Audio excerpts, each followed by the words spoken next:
Stop messing around with the sheet. Stop messing around with our board, man. I'll put a bed sheet over you. Oh. I shouldn't know doing that with bed sheets. That's way worse. That's the worst thing that I see in movies. It's like, get rid of the bed sheet. Nobody does that, you freak. What? Nobody does what? It's under a bed sheet. Like, on rare occasions, and like some things. It's way too hot. Yeah, it's hot, and no. Just no. Maybe she just woke up. Yeah. But like past that, no, stop. It's so annoying. It's understandable because like, well, we need to be creative with our limited skin, but also it's so annoying.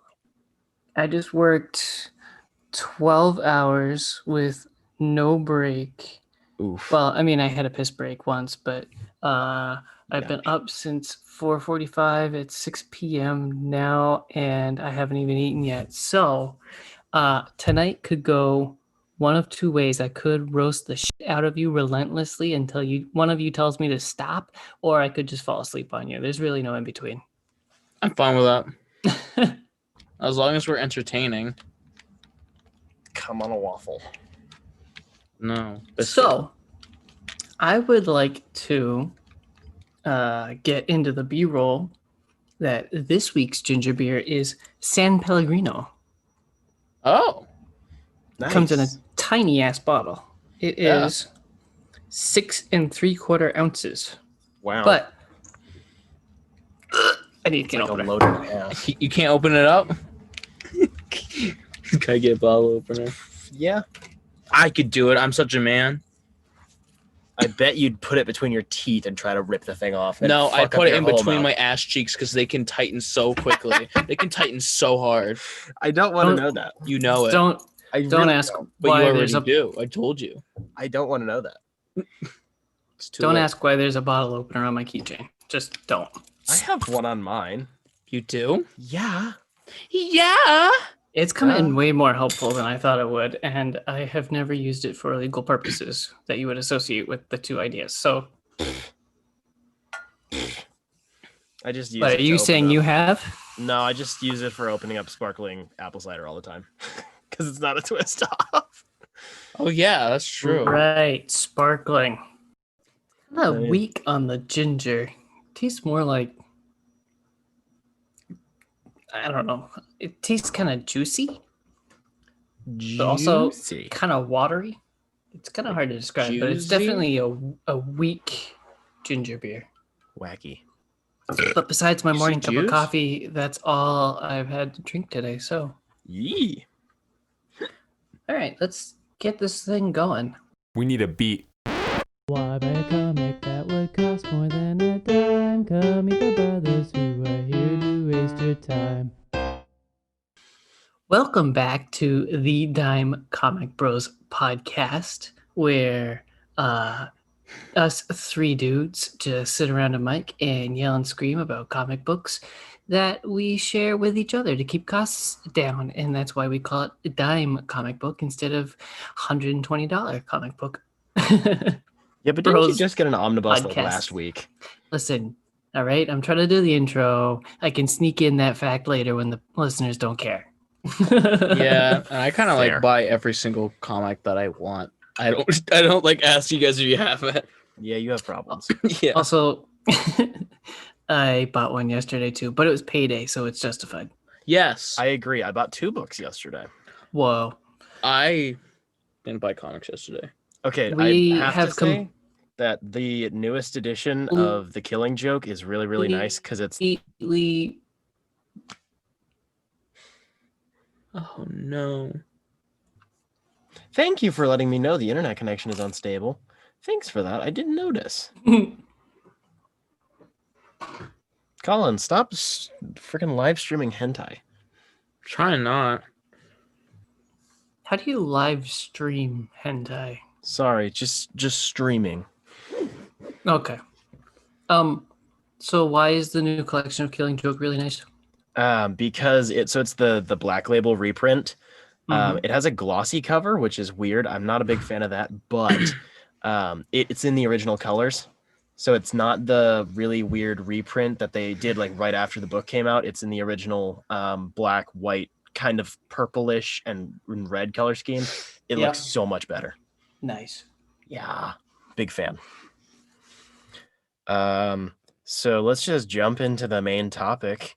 Feet first or head first if you're a little edgy. Penis first.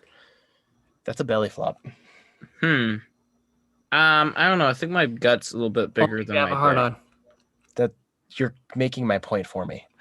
Right. So this week's topic is Spider-Man Noir, which is a 2009 4-issue miniseries written by David Hine and illustrated by Carmine di Giandomenico, I think is how you pronounce that. Apologies. That was a really good attempt. I do try. I am the one that everybody looks at when they want biblical names pronounced. So Giandomenico. something like that.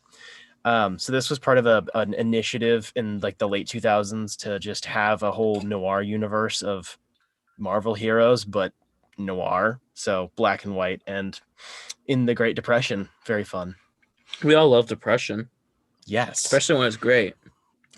Oh boy. So it's I have part to of say, I'm a fan of noir me too. topics. Yes. LA noir. Very. Actually, I haven't played that one. I have seen LA Confidential though, which is Nice. kind of the same thing. But yeah, gumshoe and desks with lamps, a single lamp on them. So this miniseries is part of the Marvel Noir universe. This alternate version of Spider-Man is a noir-themed take on the character and emerges in a version of New York during the Great Depression, is the summary, which is entirely not related to the plot at all. But Jacob, thoughts? I found it to be a very interesting use of Spider-Man's villains. They're not all dressed up like they usually are in their kind of goofy costumes and bright colors. They're all like mobsters for the most part, Yeah. with funny mobster names that are resembling their typical villain name. So I really liked the rendition on the Spider-Man villains. Definitely, I'm on board with you on that. The one of the bigger ones of the Vulture being a cannibal is kind of a big thing. But Mhm. I Wish I really, read the book. yeah, Sounds really good. Colin. But I did really like how the Green Goblin was like masquerading underneath a like human flesh. I really did like that. That Right. got under my So, skin as a kid, and it still does now. Spoilers for Colin's ears. That's fine. The It's book's- my fault. The book's been out for over a decade, Colin. Right. You're getting spoiled. So I started reading this book a while ago, like several years, and read the first 3 and just never finished it. So when I actually read through it again and actually finished it, I was kind of surprised by the Goblin's transformation. I didn't see that coming. Nice. I've kind of become a fan of the Green Goblin being a monster sort of deal more than the Mhm. suit. Right. I don't know why. It just, for some reason, I also read a lot of Ultimate Spider-Man as a kid. So multiple renditions of a very similar type of it was kind of the turn of the century. They switched over to, hey, maybe it's more like a giant Hulk demon thing. I liked that. I kind of like it sometimes. I like it if it's used properly. It depends. Because like I like Green Goblin either way, but I did take a liking towards Monster Goblin in like Ultimate Series. Yeah. Now I'm talking from Ultimate Series and not the book that you guys are talking about right now because I Yeah. haven't read it. But I thought it was really cool because it just added more to the Goblin and the whole idea of like he's not just mentally gone, he's like physically changed as well. Yeah. It just runs the risk of coming across a little bit too much. Like, and it's a Hulk with fireballs now, Yeah. which it's gotten a bit close to. I did like how they did it in Into the Spider-Verse. I did like that. They just didn't even talk about it much. It's like, yeah, it's just this giant flying demon thing. Yeah, I really like it because it was just really cool seeing Spider-Man get thrown around by this giant hulking thing. Yeah. Aunt May didn't seem fleshed out well enough. Like, I understand her motivation. She's what's the name of the movement that she's head of?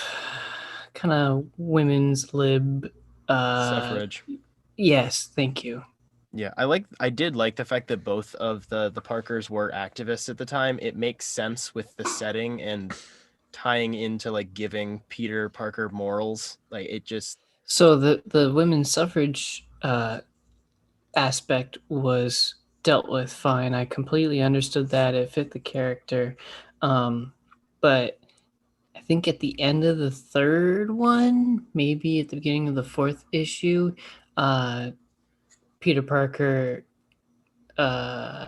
finds Aunt May like about to be killed and shoots the bad guy. And I the bad loved guy that moment. dies, and Aunt May like bitches Peter Parker out. And it's like, okay, you're right. I should have let the villain kill you. Like, it didn't make sense. I mean, It was Spider-Man like, doesn't usually kill people for the most part. So right, and I get that, but it was definitely a life or death situation, and he chose to save Aunt May instead of watching her die. perspective. Wait, She, why like, was she upset with him about that? Because he shot a dude like he and killed obliterated him. someone. He killed the villain that was about to kill her. So I don't know. And I didn't. she'd rather die than a bad guy dying. She'd rather die than watch a superhero start killing people. Yeah, that's Killing pretty, a bad guy. That's pretty in line with Aunt May. Aunt May's dumb. That's a whole separate point, which I can agree with. So you said you liked the art. Yeah, it's very thick and smoggy. It's not dark and gritty. It's like grungy and slathered in gunk. So I remembered from my first reading that I liked the snow falling effect, but this reread, I started liking it, started out enjoying it, but by the end it felt overused. Like that was kind of all they had. That's fair. So I don't know. That could have been me, but One thing about this thing I really don't like is the I understand tying it to the mystical elements, because this at the time was why this whole series existed, was like to present other Spider-Men from other universes for the Spider-Verse event, which was horrible. But the fact that this Peter Parker's origin is so tied to the magical spider totems is really annoying. It's you get why they chose it, but it's set up for the freaking Spider-Verse event where you have dimension hopping vampires that eat spiders. It's freaking weird. I think I remember something about that and went, wow, I have no idea what this is, and immediately forgot about it. Yeah, I like the fact that there's just this massive pile of spiders inside a statue and they like nearly ate him. I like that. That was horrifying. That But was really good. the fact that it was magical is like, you're pushing it. So, because Colin hasn't read this yet, anytime Peter Parker was Spider-Man Noir, be honest now, Spencer, you heard Nick Cage's voice, didn't you? In retrospect, yes. I didn't originally because I had read this before I watched Spider-Verse, but yeah, now I can't get that voice out of my head. He's awesome. Perfect. He's perfect for the current, the ongoing Spider-Man Noir series. It seems to have taken a lot closer in tone and character to that version. So I think the general consensus is Nicolas Cage being hammy is awesome. Nice. Yeah. On the topic of Nicolas Cage, I think Nicolas Cage is good for being hammy and not like a serious character. Oh yeah, definitely. Like Hitman, I think he was great as Hitman because Hitman's so hammy. Oh my word! And kick ass. Oh yeah. I don't. Or no, he wasn't Hitman. He was Big Daddy. There you go. He was Big Daddy and Hit Girl. Big Daddy. So overall, did you enjoy? Not very enjoy. Much enjoy. Gonna buy 10 copies of it like me. I'd give it a solid 3.5 out of 5. Not too bad. It's good. It's not like the best Spider-Man book ever, but I mean, you kind of know what you're getting when you buy Spider-Man Noir. So, I mean, wait for a deal. I got it on a deal. That's actually why I got it years and years and years ago. It was like I don't know, anywhere from $5 to $10. Like, Yeah, it's cheap. all of the Marvel Noir books, all the paperbacks are like $10 on Amazon right now. It's like $5 and $5 for shipping or something. So I'm thinking of picking up some more of them.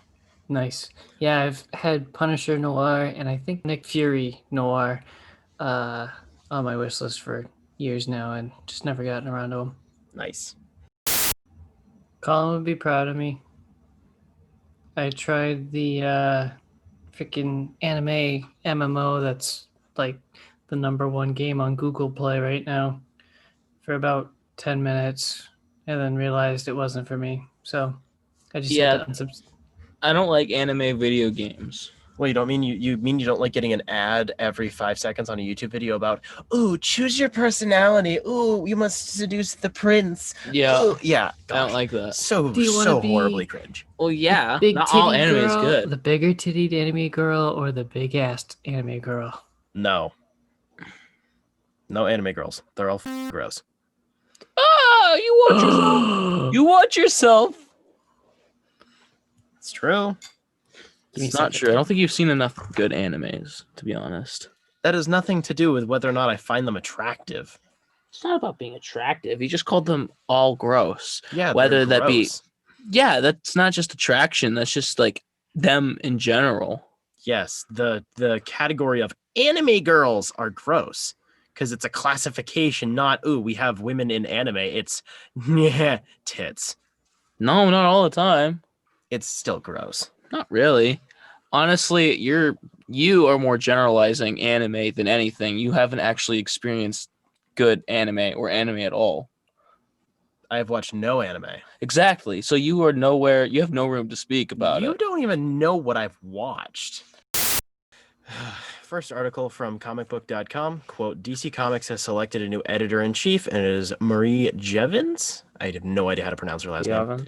Something like that. Was DC's executive editor of global publishing and digital strategy prior to this promotion and has worked several editing titles like Justice League, DC Superhero Girls, and Dark Knight's Death Metal. In a statement, DC Comics Senior Vice President and General Manager Daniel Cherry III said the following: Marie intrinsically understands the power of comics and their unique ability to entertain and empower, which makes her a perfect choice to be DC's next editor-in-chief.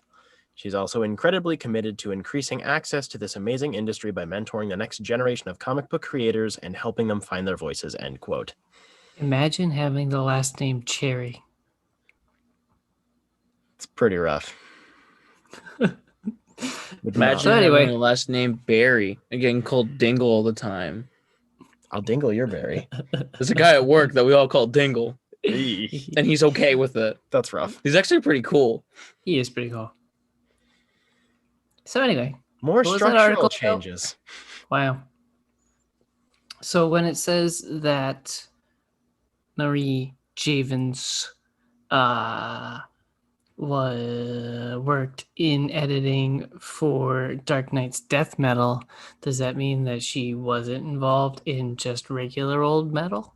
Yeah, because like Metal was an event and a crossover, but it's not a crisis, which is what Death Metal is. They're all tied into each other and it's interlinked.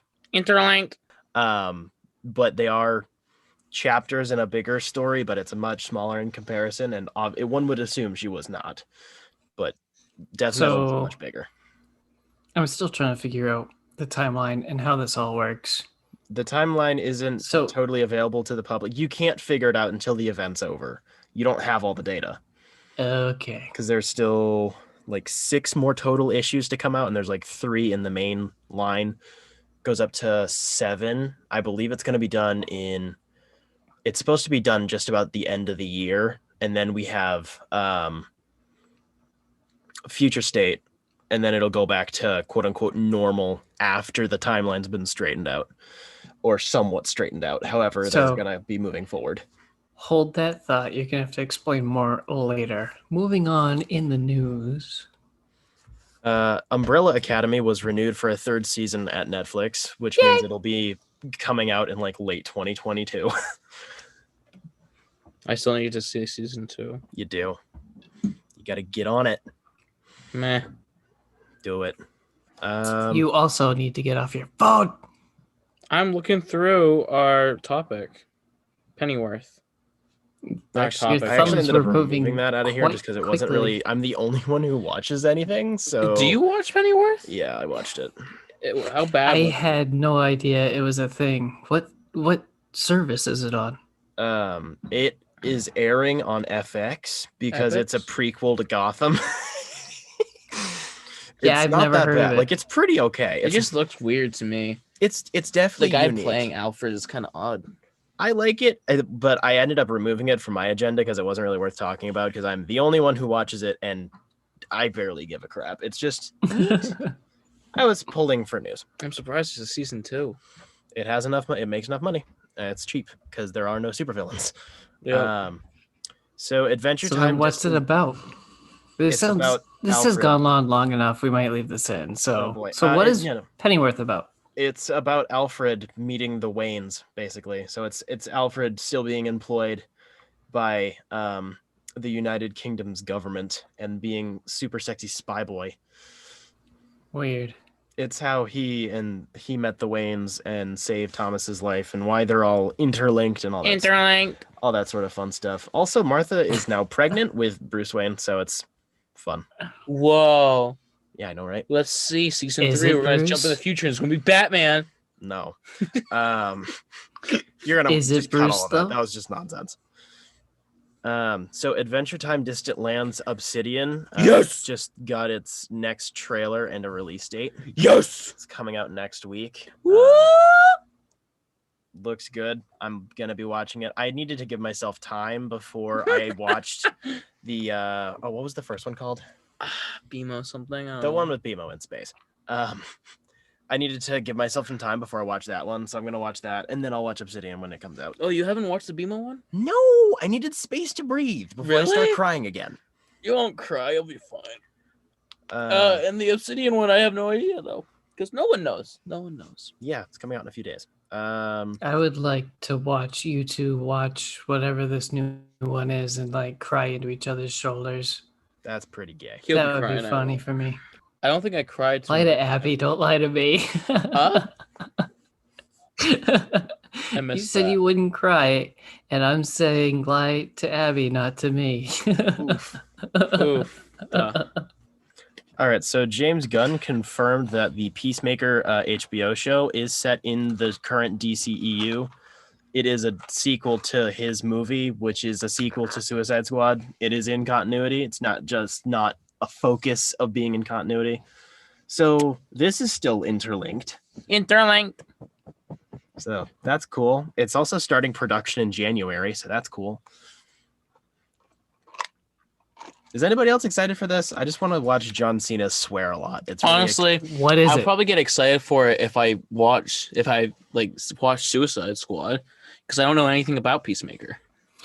Okay, so this is coming after as a sequel to the new Suicide Squad, not the original Suicide Squad. correct. It's a sequel to Okay. the sequel. It's a sequel or a prequel potentially to the Suicide Squad. So you don't even have that one yet. So how are they how did they get funded for the sequel or prequel? Is it going to be in theaters or is it on HBO or It's just on HBO. It's because it's James Gunn. People trust him to make money. He's very Okay. financially viable. Yep. And people like John Cena. at least for now until someone starts digging through his Twitter feed from 10 years ago and realizes he said something slightly sketch and oh my gosh. Oh, you mean do that again? Yeah, I mean do that again. Sorry. I mean that and literally anything John Cena touches makes money, which Mhm. is sad. This is true. like even really bad things. Same thing with The Rock. Like a lot of those sorts of wrestling, like people that were already in the entertainment industry, they Mhm. touch something, it makes money. And it's obviously not very expensive to make because it's a man with a bunch of guns and a silly costume. People are gonna want to watch it. That's not an expensive show to make. No, it looks good. Get it? Lots of guns. Because James Gunn. James Gunn. Aha! Oh boy. I got you. Alrighty. All right, so moving on. Have an article from Forbes.com. Quote, fix yourself a stack of pancakes and say a prayer to the Aju Jihad because Mike Mignola is giving us another look into the childhood of his greatest creation, Hellboy. Yep. The legendary comic book writer / artist has teamed up with writer Tom Snegoski from the God Machine for a fresh limited series, Young Hellboy: The Hidden Land. Forbes can exclusively reveal. Craig Rousseau from Batman Gotham Adventures has been tapped to draw the interior artwork while Matt Smith of Folklords is on cover duty. Going on sale from Dark Horse in early 2021, the 4-issue story arc unfolds in May of 1947. That places it before the events of Hellboy: The Midnight Circus, the only full-length adventure about the titular character's exploits as a little boy or demon. The more Hellboy stories we tell, the more of his history we cover, the more gaps we find to fill, Mignola said in a statement to Forbes Entertainment. We've dropped a lot of hints about others, and now with the perfect creative team of Tom Snegoski and Craig Rousseau, it seems the perfect time to tell these stories. It's a wonderful period of his life to dig into when he's full of crazy energy, wired on a diet of comic books and monster movies, and just old enough to get into all sorts of trouble, end quote. Sounds like me. I would rather have the last name Snegoski than Cherry. Yeah, I'm with you. I don't know how I feel about this. Because I usually don't read Hellboy comics unless if it's the original Mike Mignola as the artist, and the exception of short stories that were interlinked to the storyline, main storyline, and the third omnibus where they had the other artists do the main storyline, because that was, whether Mike accepts that or not, it is very true to Hellboy's feel. Because I know you told me that the artist and Mike had a discussion about that. Like, they had kind of had a problem about the art style with that omnibus. It was literally like, yeah, it was artists being petty with each other because their art is almost identical. It's just an extra 15% of detail, and Mike doesn't like it, and the other guy's like, but I do. But I do. But and you also, I don't literally- want extra shadow like how you do. Literally, you hired me to do this with you while you write. Let me do the art I was hired to do. Yeah, All right, so all right, kind all right. of Save like it for that's when kind of the we only time that I'll like. discuss that omnibus. What about the omnibus? I was saying, save all that for when we discuss the omnibus. I don't know how I feel about it. I like Can you hear me pancakes. now? I might read because it's Hellboy as a kid. It's cute. Yeah, that's probably the only reason will make me read it. It's cute as shit. I'm kind of a purist about Hellboy. Pancakes was Purist or snob? He's a snob. Yeah, There's a difference. I think if you're a purist, you'd probably read anything Mike reads, where a snob would just like, is what I am. Colin doesn't accept one of the short stories that was written by Mike because he doesn't think Mike actually wrote it. That means, Oh, well, yeah, because Mike doesn't like aliens. except he's stated on multiple occasions that he actually does, and he has implemented them in the main narrative. You just don't like that story, which is fine. No. It's not He's- just about that. It's just how the aliens were. They were typical generic aliens. It was a comedy story. It was literally it was supposed to be a joke. It was not written by him. That's not something he wrote. I'm pretty sure the fact that his name Save is it on it for and when he we has read it. creative control over all of the Hellboy universe probably says no. I don't believe he actually wrote that. It's just someone else that took the name, just so they could have namesake.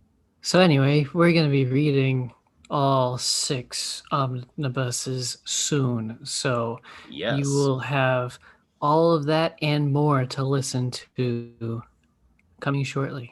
I don't even know when it is on the There's schedule. going to be a lot of you yelling and a lot of me telling you to shut the f*** up. Or me to tell you to shut the f- up and actually having me tell you what's actually happening. So anyway, What? anything else on What? the news? The f- does that even mean? Means I know what I'm talking about with Hellboy. I'm a snob. I'm the trash man. I threw trash everywhere on the ground. What the f- alrighty. Some positive / negative news. We have a release date for WandaVision, which is January 15th, 2021.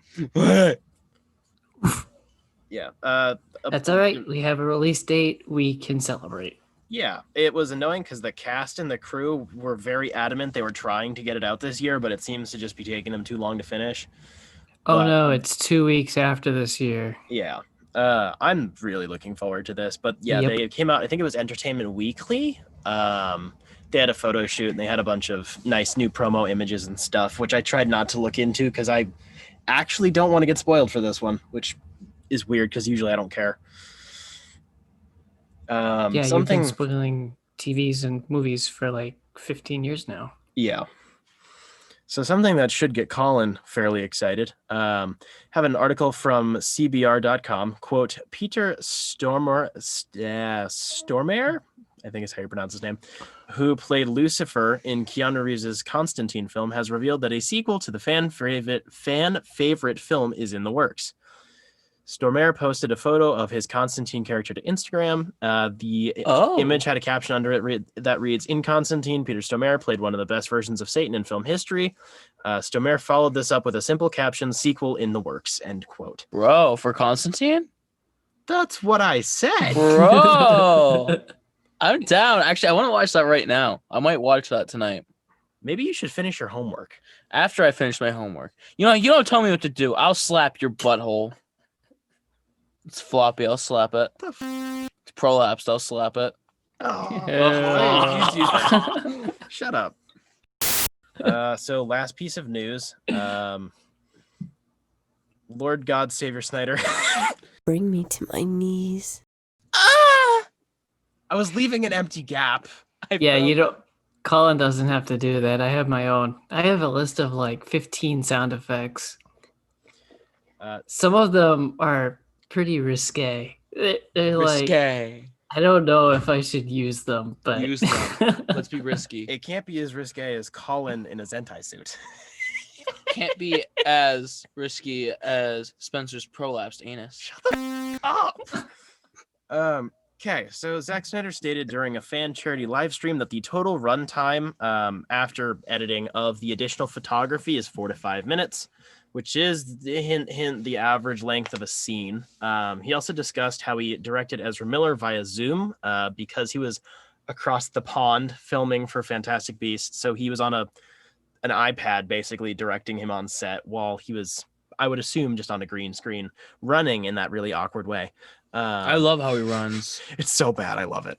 As well as how much respect he has for David Ayer and Jared Leto's Joker, and now that he is adding him into the film as a more, quote, road-weary Joker while respecting the look and tone of what came before. I like that.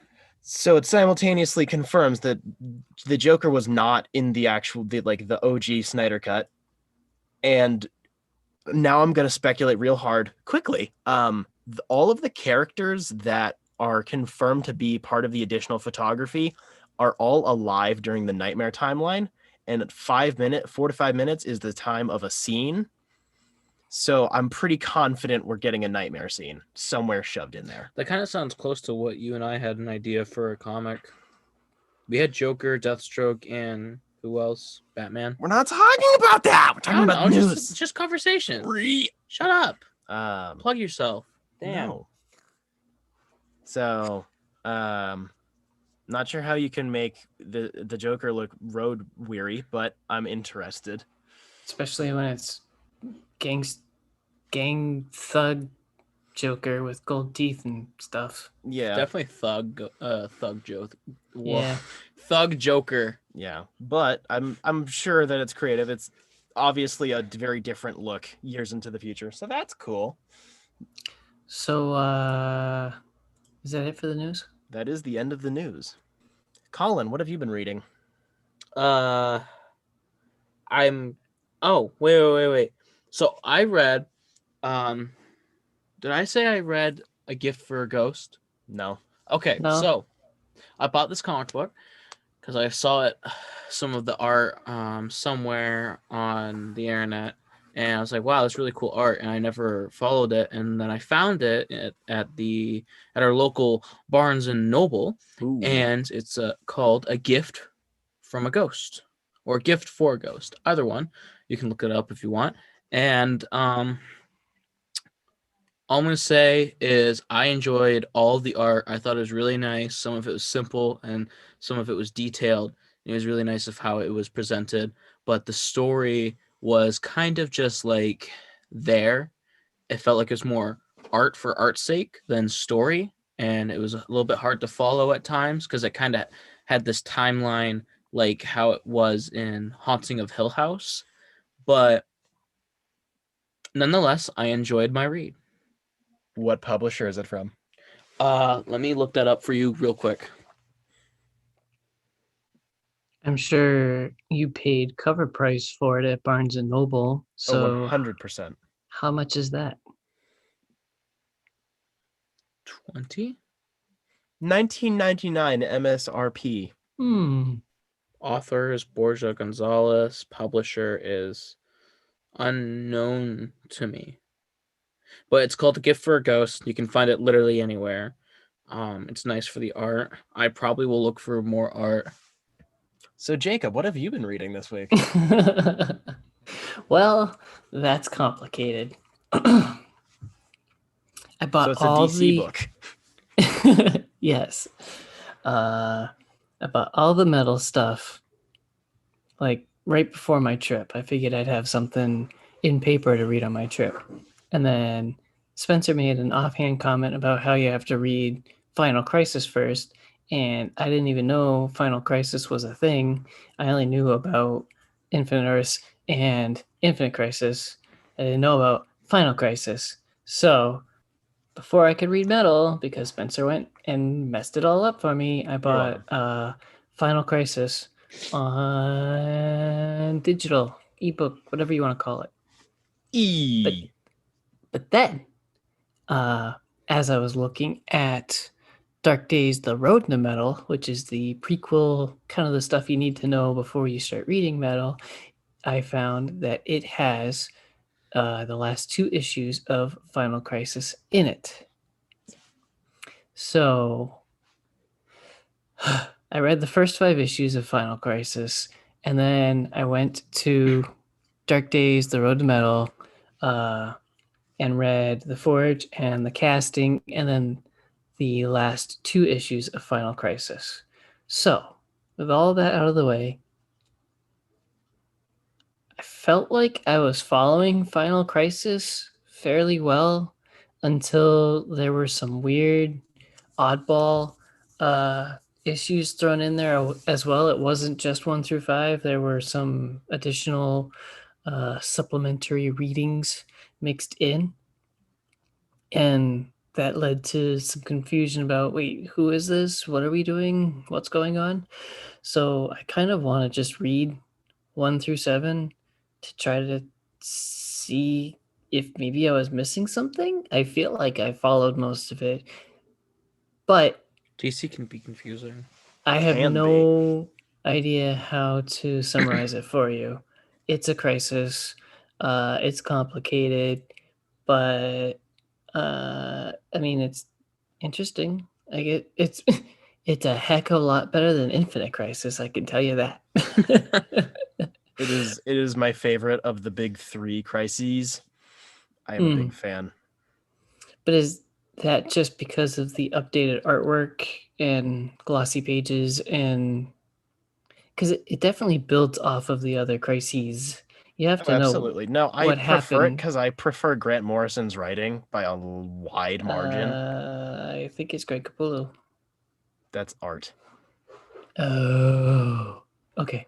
Yeah, no, I prefer Grant Morrison's writing by a wide margin over Jeff Johns. Infinite Crisis was really rough, and then Crisis on Infinite Earths was really good for the time, but as we discussed when you read it, it doesn't age super well. No.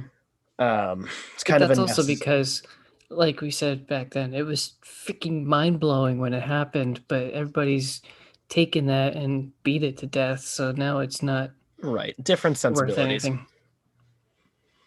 Um, So also, as I said, I read The Forge and The Casting in Dark Days Metal, Road to Metal, and that stuff was pretty good. It reveals that Batman is hunting down some super secret, and everybody's like, you need to stop, this is going to lead to the end of the world, and he's like, no, it's going to prevent the end of the world. Was that Colin's asshole? Mm-hmm. Dang. He finds Green Lantern and somebody I didn't know are going through one of Batman's bat caves and discover, that's how they find out that he's trying to hunt this down. They find that he's got a character locked like way deep down in a secret bat cave inside of a secret bat cave, and it's good. It's a really good build up to this event, and I am excited to finally get into metal. I just can't wait until all of the current DC madness gets calmed down a bit, and then everybody realizes that like 80% of it is kind of Batman's fault. A lot of things are usually Batman's fault, to be honest. That is kind of what this series is implying Yeah, strongly. yeah. Batman kind of creates a lot of his own problems by being it's Batman. true, but it's like him in combination with a couple of large extra dimensional beings. Entities. Yeah, And I keep seeing. Sorry, you go. like in addition to all that stuff, it's like a lot of this is kind of Batman's fault. Not everything. I keep seeing like a bunch of stuff on like Instagram or whatever, like social media. I'm like, what the is going on in metal right now, or heavy metal? Right? Death metal is freaking nuts. It's death metal, right? Yeah. Not heavy metal, death metal. Although Heavy metal. There was no. Was there already a heavy Oh metal? my word. It was one of the freaking one shots. Speed metal was really fun. Oh my that's gosh, one of the ones I there's actually speed read. metal. Oh, That was Flash mixed like Batman Colin looking is thing, right? so I don't follow that line. Yeah, I don't. I'm trying to get into this line, so I don't know anything about it either. It's very So I've only read DC stuff.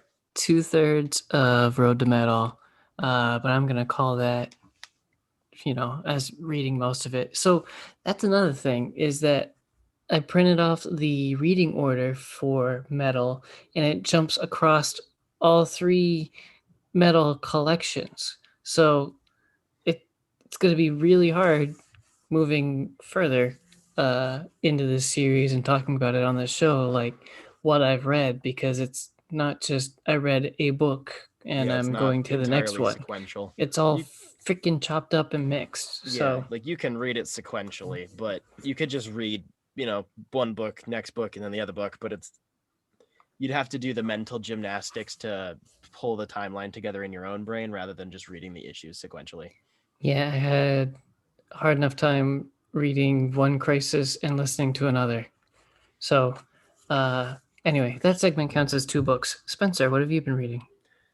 So I read the entirety of the 2019 Ghost Rider run. Whoa. That one that we talked about that got canceled really early. I have some thoughts. So it's 7 issues, a couple of tie-in issues. There was also a Ghost Rider 2099 one shot. Sorry. So it's written by Ed Brisson and illustrated by Aaron Kudor and Juan Frigeri, however you pronounce his last name. As usual, apologies for anything Hispanic. I can't do it. But the plot was really cool. So basically, Johnny Blaze is the King of Hell. He's been the King of Hell for a little bit. That is a whole other story, how that happened. It's a whole other event, but he's the King of Hell, but like he's going crazy. The power is going to his head because he's trying to fill the void that's normally filled by Mephisto. So like demons and other things are escaping from hell and he's tracking them down and obliterating them. So it, visually speaking, for the most part, I thought it was all pretty good. I will admit some of the human faces are not great. Sometimes they're pretty good, but in terms of like demon designs were really cool. It's still fun, very sharply colored. I really like the redesigns of the different Ghost Riders because Johnny Blaze looks different now that he's the King of Hell. He has a different it's like skull shape. His leather outfit is very different. You see a lot of the other ones. So they all have their own unique looks, and I did like that. There was a bit of a forced team up towards the end with Wolverine and Punisher because it's called Hearts of Darkness. It was a thing way back. So they it felt kind of forced to try to make this team up happen again. That was a little annoying. But Doctor Strange is pretty involved in this, and I'm a big fan of that. When the different magical worlds overlap, I'm always very interested. But the fact that this was supposed to be a 10, I believe, might have been 11 issue series, like 10. I think it was between 9 and 11 total issues in the main line. It literally gets cut off as the third act is about to start. And it's so frustrating. Like it brings the whole thing down because you get Act 1 and 2, and it's like, okay, we're gonna kick it up into high gear, and nope, nothing's happening. Because there is no current Ghost Rider book because Marvel's had to chop off a lot of their stuff because of COVID, and Ghost Rider's always been a bit of a cult following anyway. Yep. So the writer said that there's a potential that they're going to weave some of the stories into some other books or the next event that's coming up potentially, but this series is not getting resolution, and it's lame. Just pisses me off. Like, it's 4 issues tops. The scripts, I'm assuming, are probably already done. Just what the hate it. Past that, So- really interesting concepts. That reminded me of something about Final Crisis. The artwork started out like really bad. I was taking screenshots and sending it in the group chat because it was like, what is that? What the is that? Holy! What is that? What the is that? It was so Superman's bad. small face. Yeah. And then it changed. Let me see your war face. About halfway through, maybe 3/4 of the way through, it got like really, really good. So I don't know if they changed artists or what happened, but it definitely got better in the art department as the story went on. Yeah. Colin, have you read anything else? Yeah, I actually started reading Daredevil Ultimate Collection.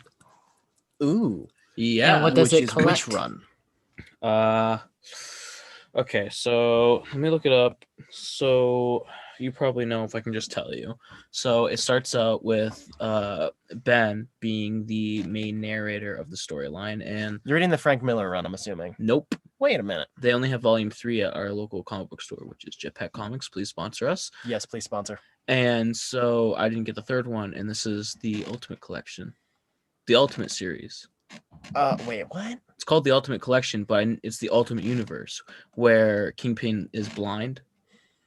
Oh, yeah. Holy crap, I forgot that was a thing. Yep. So I started reading that. It was so rough. It was so rough to read because the art in the beginning is like a bunch of like painting and just weird psychological things, which kind of played in with like the story of the first 5 issues or so of about this like kid who witnessed his dad beating up Daredevil, and you figure out why the kid's so messed up and where his dad went, because his dad was like Leapfrog, this villain called Leapfrog. That's a bit cornball. Yeah, it was a little weird, but like I got through that and I started reading, and then I got into normal art, and I'm like, ooh, this is good. And I started reading it, and it's like the same art style as the guy that does Moon Knight.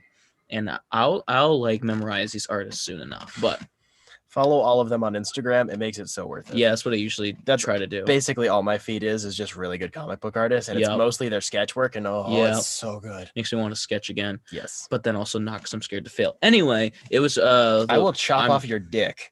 Get to Go work. for it. Get to work, boy. Shut the up. So I started reading it. I'm not done with it, but it's really good. I'm really enjoying it. The art's really nice. The storyline about Kingpin getting his whole operation taken over by his son and this other guy. And this other son of a mob boss that was from Chicago, and it's pretty good. It's really good. Nice. I totally forgot that there even were Ultimate Daredevil comics. Yeah, dude. That's really weird. Wacky. Jacob, what else have you been reading? So after having failed at reading Infinite Crisis, I tried listening to the audiobook version of it. Ooh. And holy crap, it's like a completely different story. It provides the context that you need to understand the frick's going on in the story.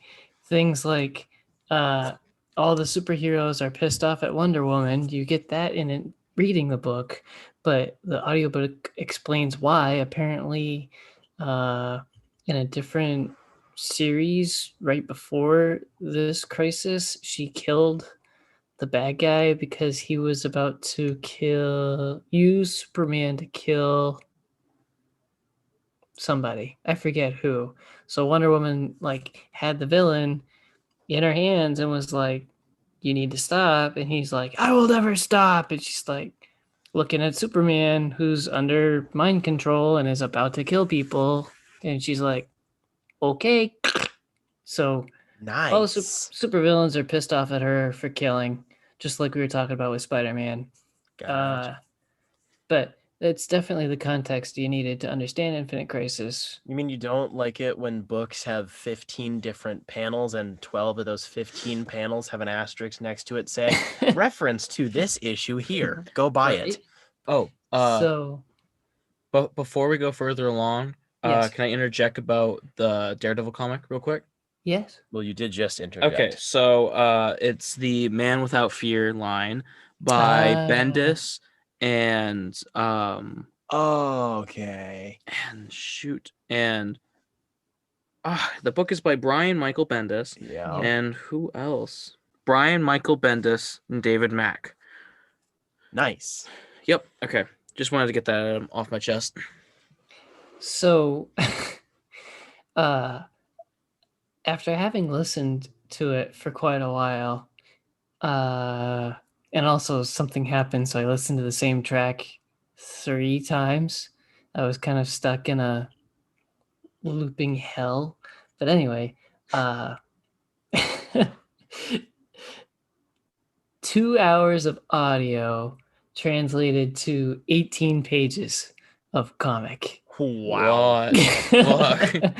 But a lot of that time was about Shazam losing his powers, and that's not even in the frigging book.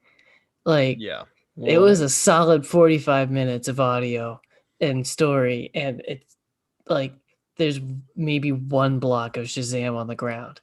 Yeah. So, So- you know the Crisis on Infinite Earths, like the box set, because you can't even fit all of the tie-in issues in an omnibus. It's a whole box set that's like $300.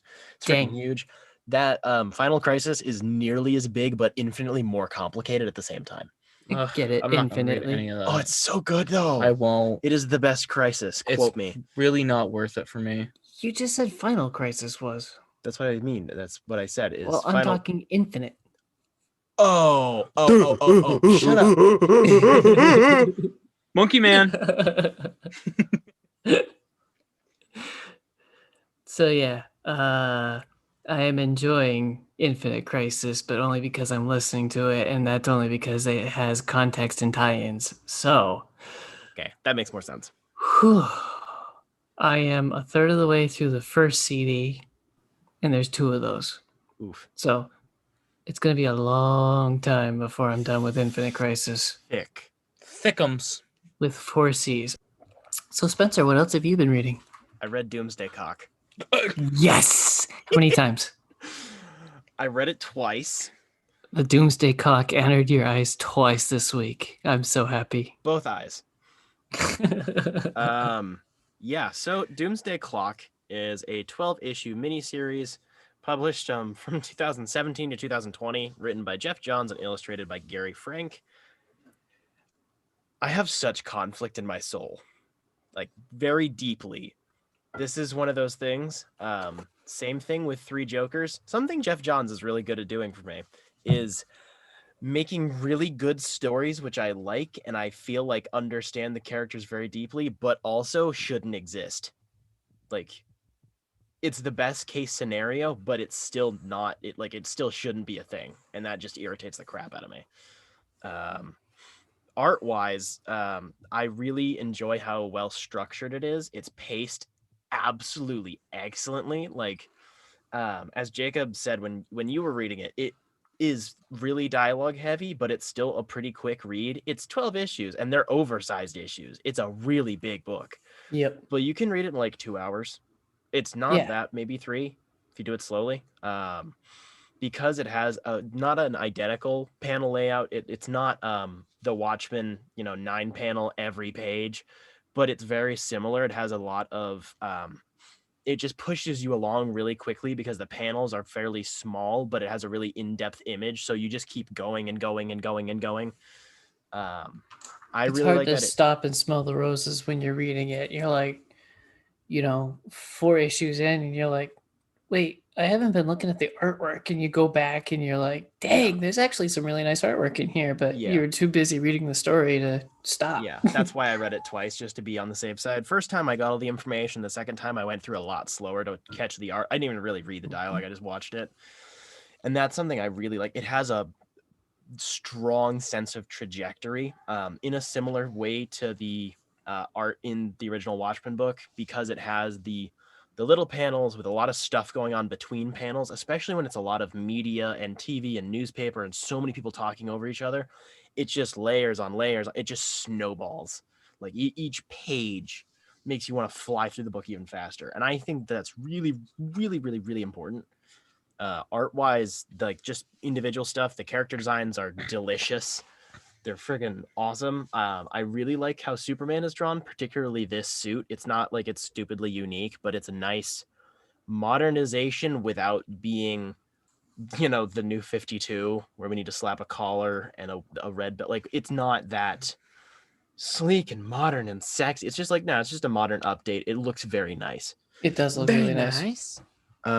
I will confirm, as we did discuss last time, Dr. Manhattan's dong is definitely smaller in this one than it was in Watchmen. I'm so happy for you. I don't really care at all. I'm pretty sure there is zero meaning behind it. It's probably just the sake of... dude, it means everything. It's Right. everything. It's the whole point of the comic, is to explain how deep and vast the explanation for then the meaning for his small PP. Okay. Like I said, he's been taking steroids because he's definitely more buff. He's very much more muscular. I think that's But just with an art style shift. But Small that's my genitals. opinion. The one thing I will say is I love Gary Frank's art. He hasn't done... he has a fairly extensive library, but it's a lot of stuff with Jeff Johns. They seem to work together a lot. I don't like the Batman design that they chose for this book. I like it. It's a good design. It just, for this book, it didn't feel quite right to me.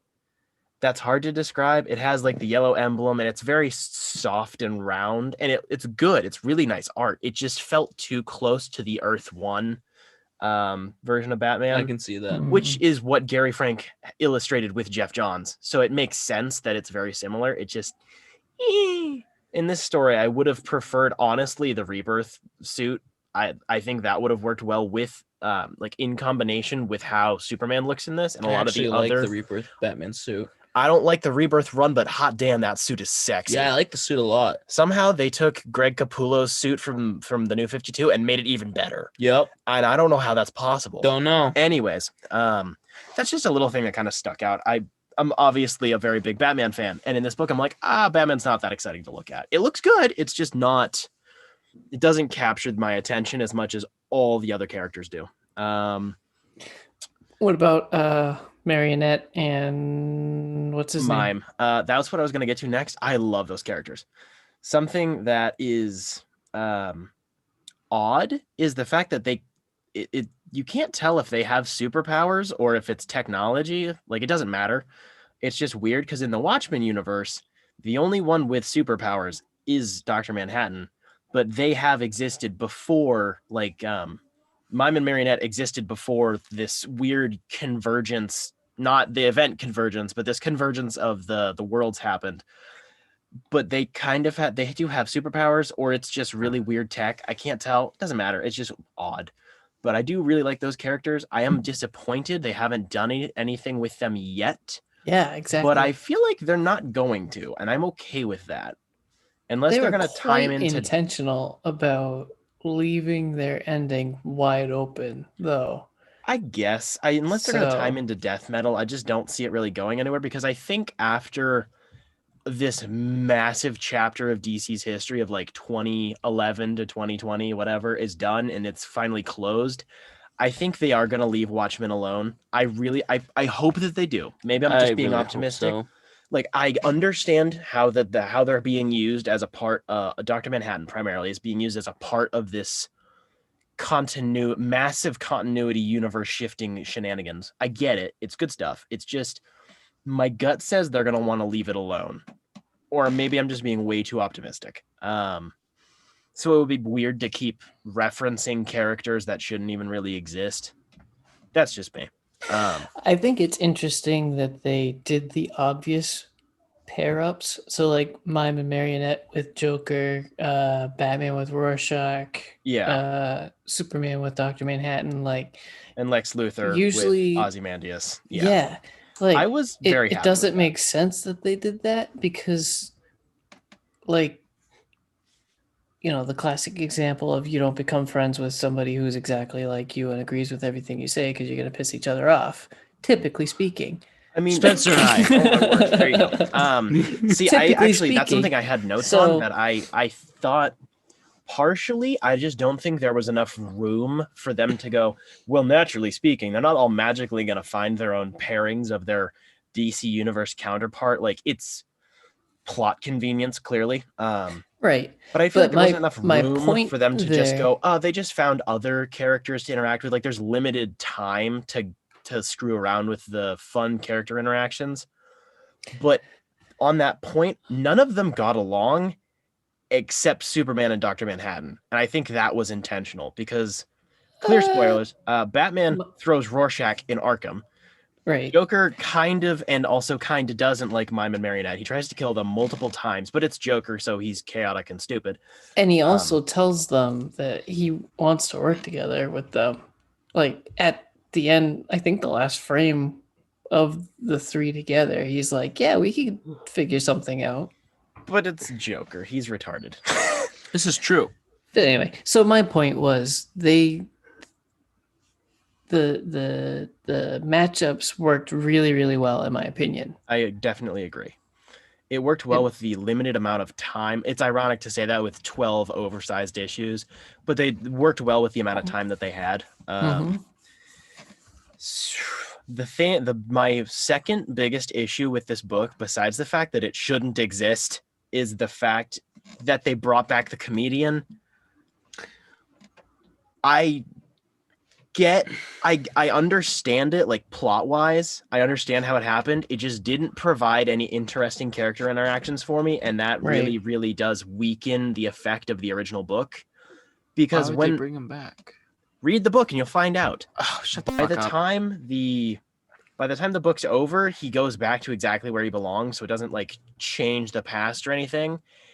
But just why? Like, frankly, why? Out of this pretty stuffed story, why did you need to remove the catalyst of the original Watchmen book for like one fun interaction, minus the comedian just being a dick? Like, It might have wasn't had fun. something to do with the Flashpoint BS where the button showed up. Like, that could have been how they tied the button in with Doomsday Clock. I will be rereading the button sometime shortly, so I'm going to keep an eye out for that.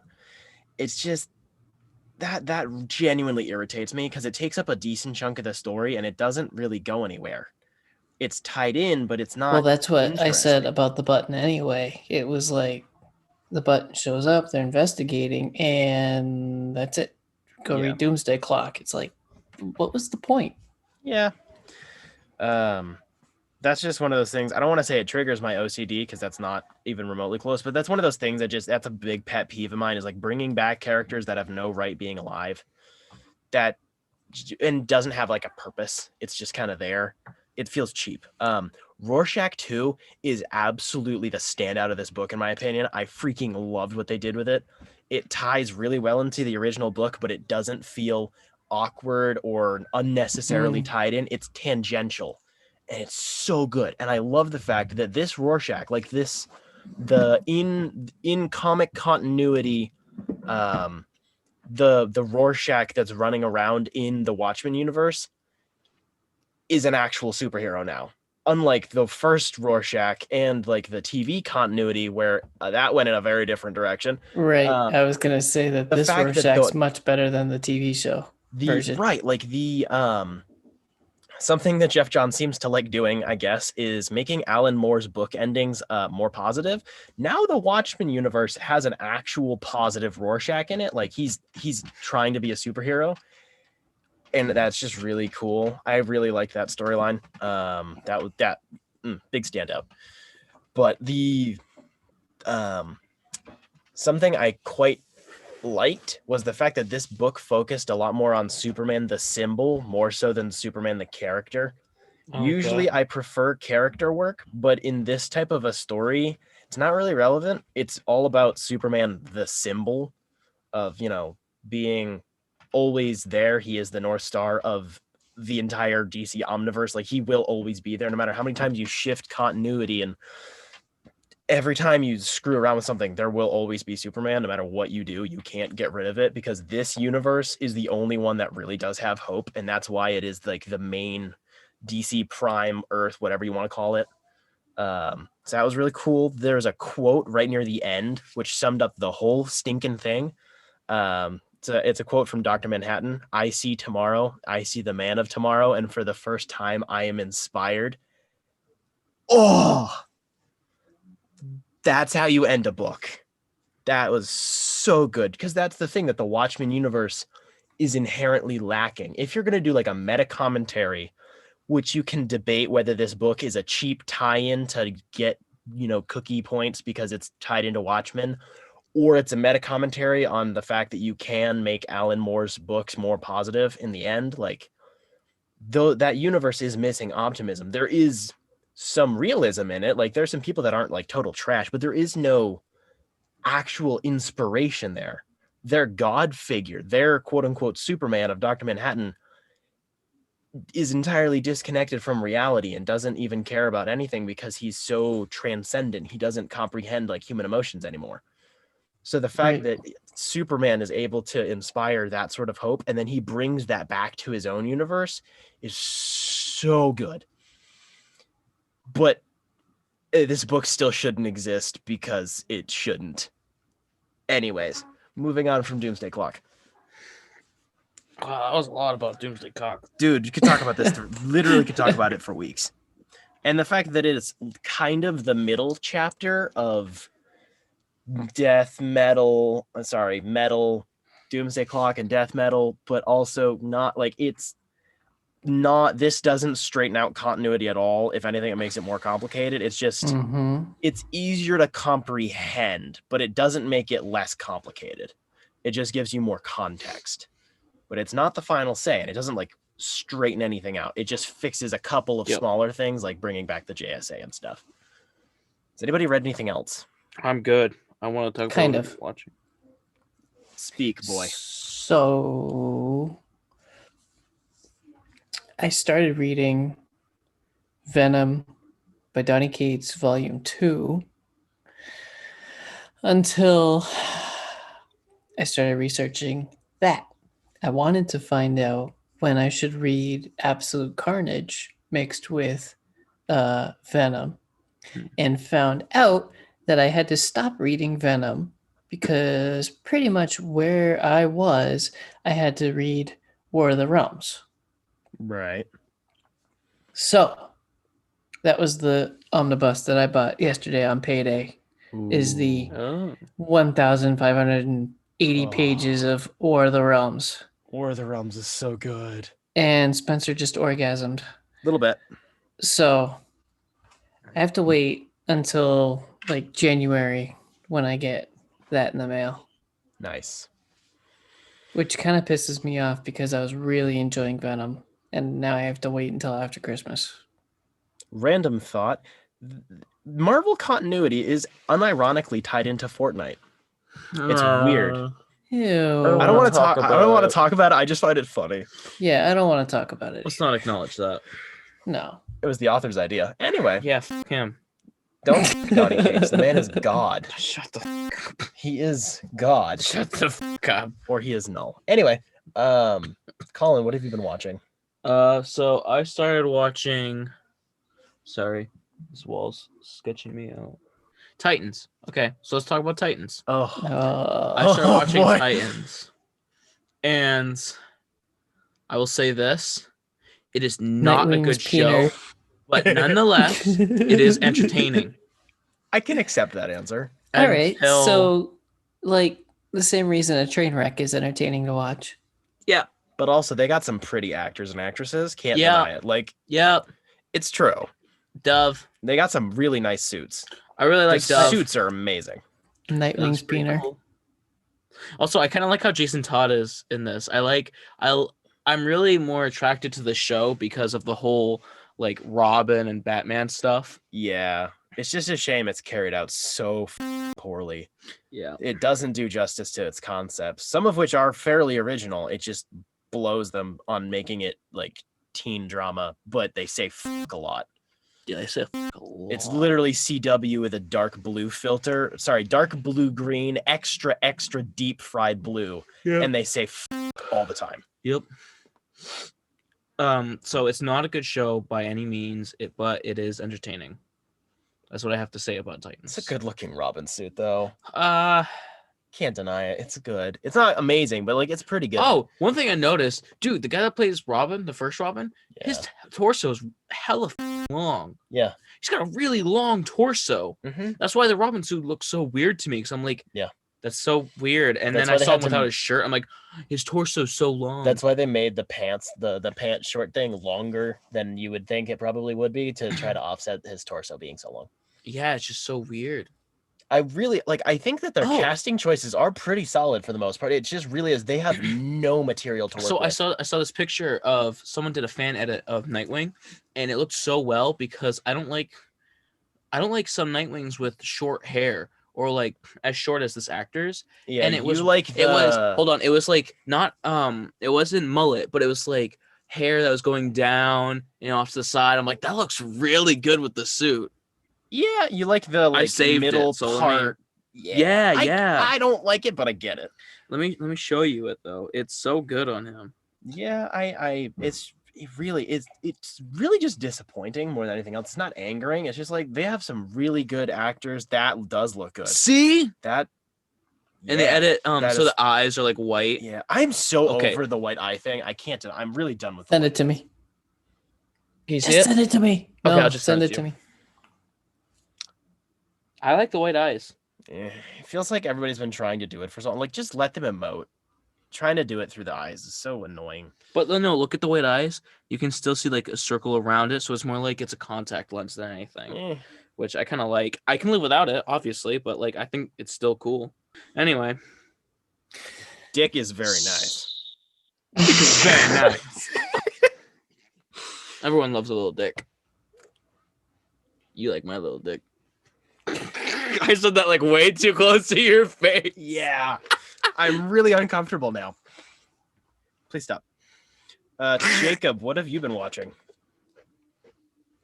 I watched episodes 4 and 5 of Watchmen, and I'm not going to really talk about them too much, but it's interesting how once you accept all of the political commentary of the first 2 episodes, the show seems to get past that and becomes very interesting very quickly in episodes 3-ish, 4 and 5, and probably continuing. So the first 2 episodes are a tough pill to swallow, but I am starting to enjoy it. Spencer, what have you been watching? Do you know who Lube Man is? Have you figured out the mystery of Lube Man? Oh, no. Not yet. I hadn't Wait, really do they thought tell us about the it. mystery? No, you have to figure it out for yourself. Wait, so you're able to? Yeah, it's all presented. It's just not told to your face because it's not plot relevant. I love Lube Man. It's so silly. I have not watched only anything. just saw. Nice. Colin, have you been watching anything else? Oh, yeah. So I started watching Young Justice Season 3 Outsiders. Nice. It's good. I like the darker tone it got because it got to be on a different platform than Cartoon Network. I'm a little bored already. Really? How long is it? I think it's because the episodes are quite long. Oh, so they're not the 20-minute ones. Are they longer than those? It feels like it's longer, but I could be wrong. I could have been having an off day, but it was a little boring for me. Not because the story was boring. It's just I don't know. It was just a me thing, but it is really good. It's very high on my to-do list. I'm on like of the things first 2 episodes. I need to rewatch the first 2 seasons because it's been so long since I've seen them. I've seen them so many times. I don't need to. Like I watched them through a fair few times. Like I was in that camp of, we were in the exact right demographic of, I didn't watch it live. I watched it reposted like many people on one of those sites that just has all the cartoons and it's stupidly illegal. But that's what I had. Just, everybody was doing cosplays at the time too. Cause they're Yeah. a lot of those suits designs are pretty easy to do cosplays as like a teenager, which is just a coincidence. But like, that was a really big thing at the time. But that was what, 2015 was when season 2 came out, probably. It's been a long time.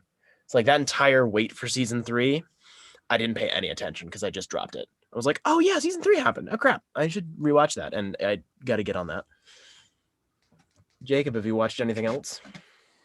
Ooh. Yes. Oh, I watched the 1981 original movie Heavy Metal, which is an animated movie. I want to guess it's one of the first clearly made for adults animated movies. ooh. I would guess, just because how rough it is and how popular it is. Oh, I remember watching this. I don't remember anything about it, but I remember it. How old were you when you watched this? Too young? Probably like 14. Ow. You're fine. Oh, that's rough, dude. I like it rough. Yeah, you do. Yeah, this You would movie know. was I rough. would know. So, it's a compilation of stories set across different dimensions and times. The story is easy enough to follow. I watched it over 2 or 3 viewings. And I was gonna completely roast it for its terminal horniness because it is like max terminal horny, Yikes. like cranked up past 11. It's like 15 on the horniness. Oof. It was kind of disturbing actually how much it was, but I was planning to roast it like that until like 2 days ago. I was watching South Park on TV and they had an episode about heavy metal. Word. The characters were doing drugs, and every time they got high, they would end up in the heavy metal world. Nice. And it was parodying it, obviously, but like absolutely everywhere there were titties. And it was kind of the joke of the episode was how horny heavy metal was. So it's not just me. South Park knows it too. Very fair. If South Park says it's true, it's definitely true. Right. So yeah, I probably won't watch it again. I only watched it because I've seen it around. I've heard it's like one of the biggest animated movies for adults. So I've seen it. Wow. That's pretty much it. Would not suggest. Anybody watch anything else? I did watch something. So,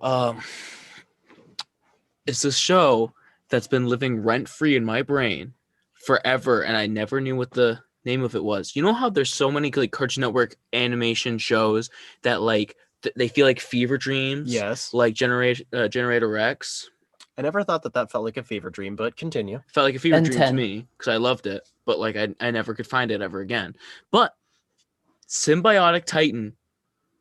Do you guys remember watching Symbiotic Titan? That's a name I haven't heard in a long time. Bro, it's on Netflix. What? It's on Netflix. Oh, I great. saw it. I'm like, whoa, I remember that. I thought the guy was so cool. I thought he was so cool when I was a kid.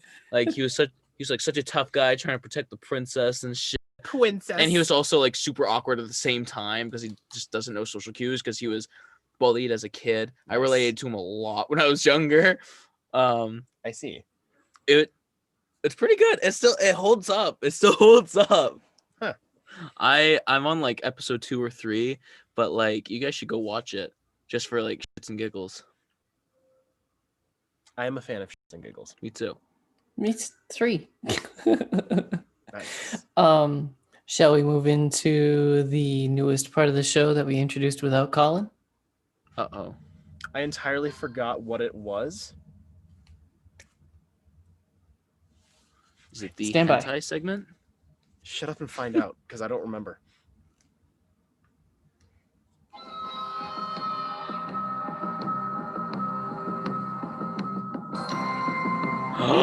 Oh, bro! Dude, you're so high pitched. I just watched all 3 episodes today. Okay, we're only talking about Alright. episode 2. Yeah, Okay, episode I'm 10. fine with that. So I was not prepared for chapter 10. And Oh, you Oh, weren't it's- prepared for that? I probably should have warned you. I was not prepared for arachnophobia, Star Wars edition. Oh, Dude, rough. They gave me chills when I started watching that. I Same. was just like, I knew exactly what it was when I saw the eggs. I'm like, Yeah. no, Yeah. no. Like frozen spiders. I was like, Yeah. and the whole fucking ship was like wrecked. But also, Frog Lady's cute as shit. You got issues. Not like that. It's just a giant frog lady Yeah. with big eyes. I'm not talking about that. Stop being a perv. No, I'm So- not. It's Like just she's like just you're chilling weird. and making funny noises with So, eggs. It was really Spencer cute. was Isn't it turned so weird how on she can by low-key the just hot hack tub into that scene. fucking That was robot that was just out so funny. of nowhere and never used again? That was great. Spencer was turned on by the hot tub scene with the frog No! lady. Oh, he Oh definitely my was. gosh, no. Jeez, stop. I'm sorry. This is off topic. Well, not off topic. It's on topic, but you're gonna cut this out. When they joined together in episode 3, it made me think of you and Grace for some reason. First time I saw her, I was like, why does she remind me of Grace? How did I know you were going to say that? Thank you. Anyway, so So, I uh, really liked the stuff with the New Republic Yeah. fighter pilots. That was really cool. They're just like, Damn it, we Dave. we still need your ID, dude. Yeah. It's like, psych. And the fact that they came back at the end, like, it was really showing how horrible the universe is right now, because the system of government is pathetic, and Yep. like they're just doing the best that they can with their limited resources. Also, the composer reused and tweaked a part of the resistance theme from The Force Awakens. That made me really, really happy. But also spiders. Yeah, this was. I'm not usually scared of snakes and spiders and monsters, but this episode just got to me, man. Wow. It was I rough. thought they looked like really good. Yeah, they kind of did. Yeah. Oh my gosh, Baby Yoda wanting to eat, like not just wanting to, but Literally eating. eating babies. It was like, okay. See, that's the thing. There was a stupid controversy about that. Like, Yeah. they're not fertilized, so it's like eating Yeah. chicken eggs. But also, I wanted to slap that stupid child because, like, leave the lady's eggs alone. I know. But also, he's so cute. He's such a little shithead. He reminds me of Gideon. Okay, Baby Yoda and Mandalorian is literally me and Gideon, except yes. instead of Gideon eating instead of Baby Yoda eating everything, it's Gideon pissing on everything. That is really true. That is really true. It's very true. Sad. But I was quite a fan of this episode. I like it. Me like it lots. I like the costume design. I like the fact that it's like, yeah, it's just a frog that stands upright. I love that. Screw it. It's Star Wars. Deal with it. And then she started hopping. She looked inside That kind the- was so funny. I was just like, okay. Looked kind of weird when she was hopping, like almost like a human in a rubber suit trying I to think jump it like was a the frog. amount of motion blur that it had. I did notice that. It looked Okay. smaller than the actual like actress or actor. Huh. I just I thought don't it know if looked it's like it was American. like it looked kind of like the frames were stuttering. Like Yeah. it just something about the motion blur was off. Yeah, something about it was I weird. can live without it. Probably to reduce the budget so they didn't have to freaking, render as many frames. I can live with it. Just add way too much motion blur. So yeah, the stupid controversy over the was so dumb. child eating the eggs. I didn't like even. genocide and shit. I didn't No. even bother reading the controversy. Yeah, I saw don't that. I'm like, care. you guys are dumb. But But- it does bring up a point of the fact that the Mandalorian is a bad dad. Like he's trying. He's got the paternal instinct, but it's pretty clearly a point of the show that the child is being raised in an environment it should not be in. Mm-hmm. Like it's Well, you pretty just obvious. They completely mention it like destroyed every my point. episode. You just completely destroyed my point. I was gonna say it was just a dumb gimmick to make you laugh, and it kind of was I like, think they're both meh. applicable though. Like it is funny. Except Like it you're is funny reading to watch into him eat the egg. it. I think you're a little bit, Spencer. I think you're thinking going into it a little too much, but also, yeah, that point is definitely there. But I don't think it was conveyed like that No, it was purposely. well 100% conveyed as a joke because it was. Yeah. I'm just saying overall, they're definitely going somewhere with that. Oh, of Because course. there's been enough things. Where it's like, yeah, the kid just ate a frog, like a full frog in like episode 2. Just frog. Well, yeah, gone. of course. It's a Mandalorian trying to take care of a species he doesn't know about. Right. Where Mandalorians usually take care of species that are somewhat humanoid. Yeah. Yep. So, are we done with that segment? I believe so. Yeah, I'm down. So, is that the show? Yeah. So, do have to give a shout out to our You're a Dime patron, Business Casual, our still one and only patron. Thank you. Thank you. We really do love business casual around here. I mean, I'm in my flannel jammies, and Spencer's in his work shirt, and Colin is currently nude as far as I can tell. But Yep, you're right about that, sir. we consider it all business casual. So thank you, business casual, for justifying our outfits for this week. That is very true. Yeah, just a quick update. The stickers are going to be coming your way shortly. They're in processing. The turnaround is a lot faster than expected, but just throwing that out there. They will be getting delivered as soon as Also, we have them in hand. I would like to thank our patron, Business Casual, for becoming a patron and making our business side of the show get their act together and actually get us official stickers, because I have wanted a sticker since the first episode, and that was months ago. And we couldn't justify getting stickers until there was somebody paying for them. So now I get free stickers because somebody paid, and I'm so happy.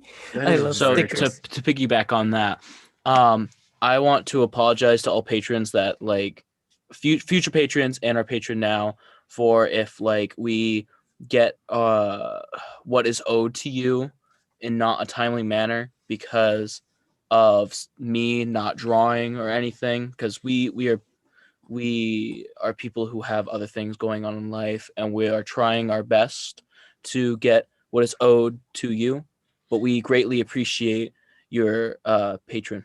Oh yeah. Well, I mean, the stickers won't be delayed for anybody else. It's just a matter of I had to order them after we got a patron, Okay. and they take a week to process. They'll be here the next time we're recording, or should be.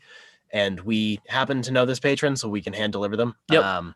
And said patron did say that they didn't have anything picked out for their commission yet, so Okay, you're not cool. delaying on your art. They can just talk to you directly because you know them. All right, cool. But for everybody else, as soon as they become a patron and the first month renewal kicks in, once the you're officially a patron and you've paid in, everything will be getting shipped out as soon as possible. It's just a matter of I need the box, the giant box of stickers and envelopes to come in first.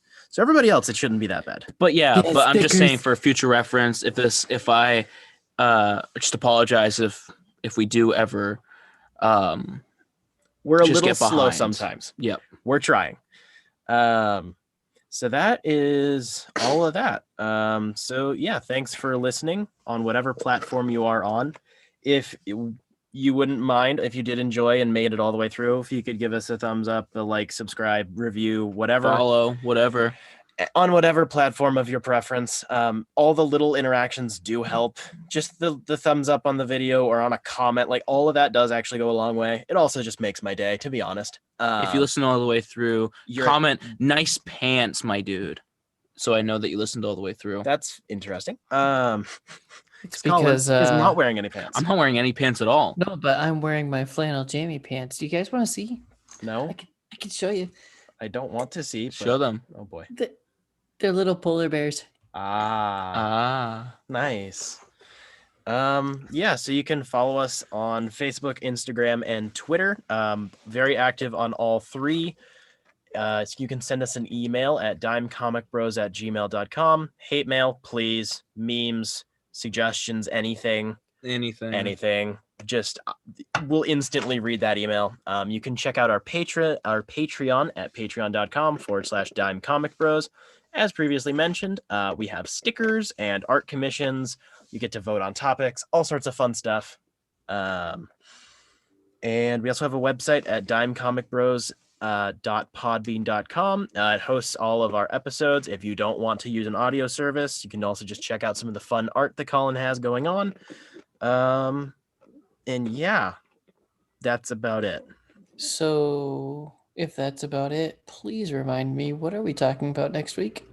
Oh yeah, the thing I literally always forget to tease, and then you're like, "Oh, what are we reading next week?" I'm like, "Oh shit, I'm supposed to tease that." So next week we will be discussing Watchmen, the original comic book miniseries / graphic novel. We will actually have a 3-person conversation about this novel. Yes, we will, Colin. I was just about to say that I would host a little off-track betting to anybody who emails in, the over-under of what's the likelihood of Colin reading all of Watchmen before next week. So yeah, you see, we our first rambling episode, we were supposed to be doing Watchmen, but Colin was a puss and didn't finish. Oh, you shut the fuck up! And I that didn't was- even start. and that was 3 months ago. So oopsie. Yeah, So Colin, have you started it yet? That's my cue to leave. Have a nice guys. Have a good one.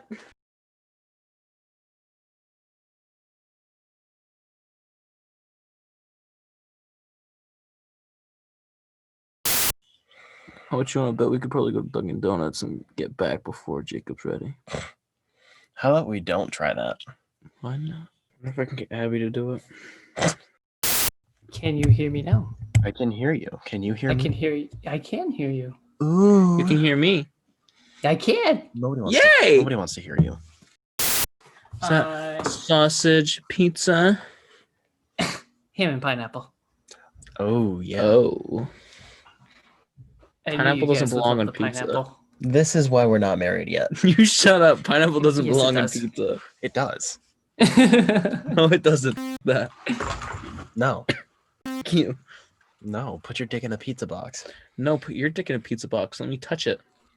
You don't I need a haven't pizza written box for that. any notes down yet, so I want to get my thoughts in I might order need real it 'cause I might quick. hold back all that bush you got. Yeah. Oh my gosh, I missed something. I really missed something. So Abby might come in here sometime to bring me my coffee. You're such a peasant. She must love you. She does love me. Oh my gosh, I can't even think of the name of the book. I believe in you.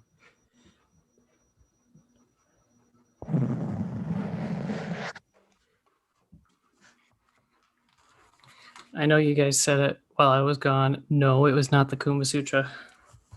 Oh. The coming into Watra? Oh my god. Colin, if you have to ask, you're too young. That is always a very good. Damn. Yeah. Or just too naive.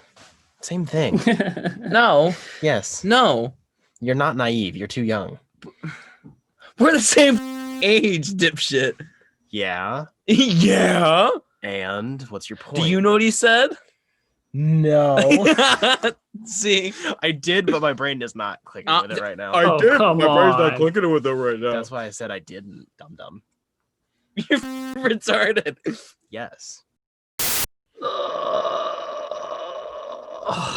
Yes, moan into the microphone more. Oh. Oh boy. Say hello to Jacob. Oh dear lord. Hi. Hi, Abby. Colin loves you. We love you too, but in a different way. As she steals his money. Yeah. Or Bye, love more you. like Wait. you give it away willingly. Yeah. Wait, I want Here. Colin's money. Here, please run up my credit card. Please. I can hear you. Can you hear me? Oh, there we go. Now you're back. Hello. It did take a This while, is literally though. like being on a chat with my girlfriend. Every 5 minutes, it just kicks out for no reason. So much fun. Speak of the devil, and she may appear. Abe! Thank you, honey. Did I get coffee? My card. I want you. coffee. Mix it. I Okay. wanted coffee. I love you. I love you too. I love you. I love you more. Whew. You Listen, are long ass placed in day. multiple points in time, I would assume. You are a chunky man. No, I'm not. He's a chunky brain. Chunky brain man. You're going retarded. You need to shut up. All right, pause there because I need more drinkies. No comment? See, need some sippies. More drinkies. You need more drinkies with tummies. With Tum Tum. His little baby boy Tum Tum. His little elf man, little baby boy. He can't hear me right now, but I can't wait until like he listens to audio. Oh boy. You are special. Oh, look at that little elf man getting this ice in his little blue cup. What are those pajamas? Hey, Jacob, I'm not going to ask you during our recording, but while you're away and when you listen to the audio, you should text me immediately and tell me what kind of pajamas you're wearing. They're like fully black. The sexy kind. I know they're sexy, but like they're fully black and they got like, they kind of look like white triangular shapes from this distance. So you have to tell me when you're listening to the audio. Thanks. Love you. Oh, woo. Ooh, baby, let my people go. Woo, woo, yeah, yeah, yeah. And I said, Pharaoh, Pharaoh, get down. Oh, baby, let my people go. Woo, woo, yeah, yeah, yeah. I hate you. Can you shut up now? I could hear Colin yelling through my headphones across the room. We could. Oops. Yeah. I thought it was the neighbors. It was so loud. Gotta love it.